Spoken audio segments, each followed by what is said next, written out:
You think you're honest, but I'm telling you, honesty without transparency, you're still a fucking liar. You only tell the truth when someone corners you with the right question. The rest of the time, you're just lying by omission. You know you're leaving out details you know damn well matter to the other person involved. You're curating your version of the story so it still makes you look good. You're keeping your partner in a fake version of reality you control, then wondering why they stopped trusting you. That's not honesty. That's manipulation with you trying to do it with clean hands. That's you trying to cash in on a technicality of, look, I didn't lie.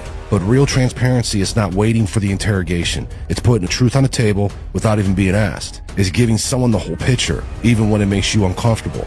Because if they have to pull the truth out of you piece by piece, they're not your partner, they're your detective. And if you're only honest under a cross-examination, you're still a liar. And the relationship was never built on trust. It was you building it on damage control.